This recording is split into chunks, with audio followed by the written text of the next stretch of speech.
Assalamualaikum warahmatullahi wabarakatuh. Kembali bertemu Pak Nisom dalam pembelajaran SKI kelas 5 Min 2 Sleman. Solih-solihah yang berbahagia, marilah kita awali bersama pelajaran ini dengan membaca basmalah. Bismillahirrahmanirrahim. Terima kasih. Baiklah anak-anak, untuk kesempatan hari ini pembelajaran melanjutkan Fathu Mekah yang judulnya sekarang Rasulullah menjaga perdamaian dalam peristiwa Fathu Mekah.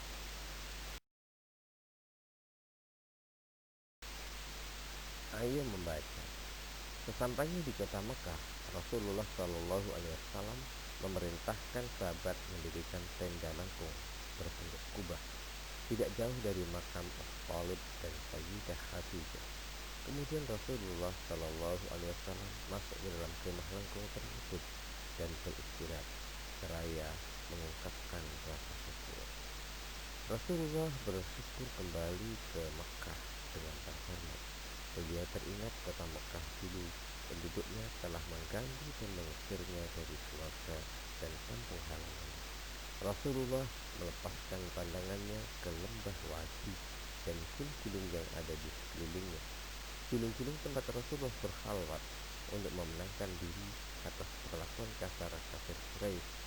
Di Gua Hira, daerah pegunungan itu pula beliau menerima wahyu yang pertama, yaitu surah Al-Alaq ayat 195. Rasulullah hanya sebentar beristirahat. Dia segera menaiki untanya, Al-Qaswa namanya, pergi meneruskan perjalanan ke Ka'bah. Dia bertawaf Ka'bah 7 kali dan menyentuh sujud Hajar Aswad. Selesai melakukan tawaf, Rasulullah memanggil Utsman bin Talha untuk membuka pintu Ka'bah. Rasulullah berdiri di depan pintu. Penduduk Mekah mulai berbondong-bondong hadir di hadapan beliau. Beliau pun berpidato di hadapan mereka. Kemudian Rasulullah bertanya kepada penduduk Mekah, "Orang-orang Quraisy, menurut pendapat kalian, apa yang akan aku perbuat terhadap kalian sekarang?"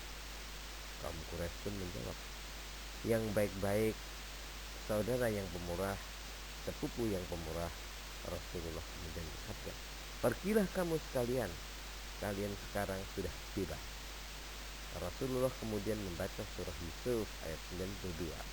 A'udzubillahi minasyaitonir rajim. Qala la tasriba 'alaikumul yaum yaghfirullahu lakum wa huwa arhamur rahimin.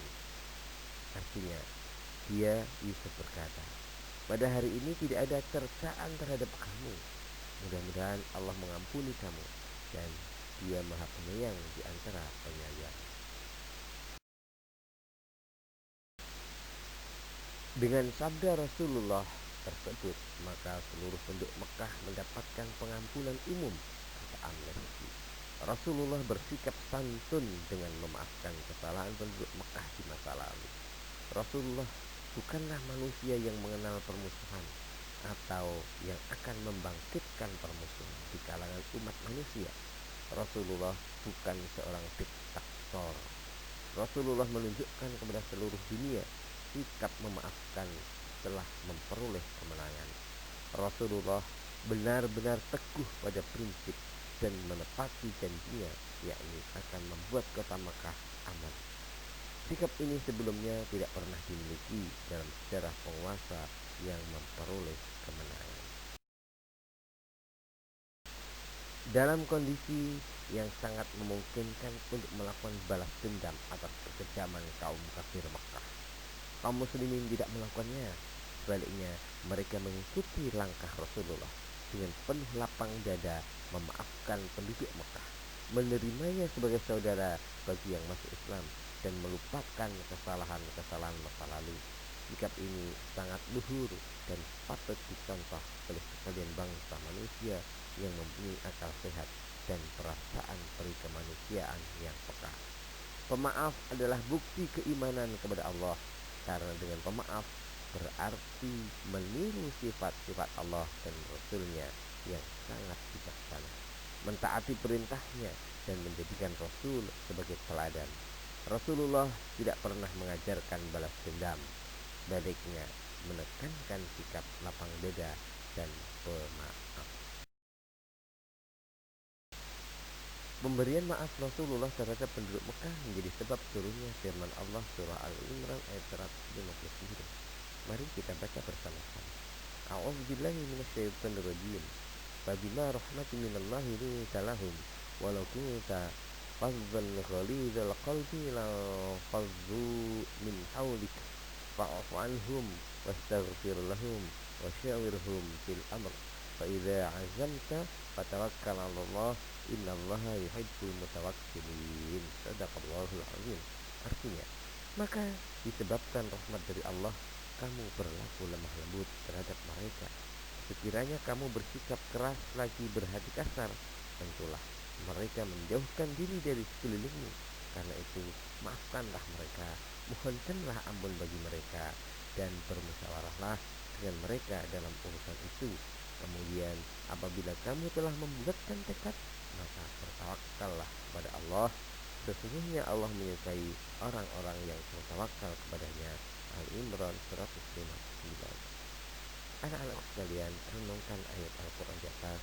Kelembutan menyebabkan ketertarikan, dan kekasaran menyebabkan orang lain menjauh.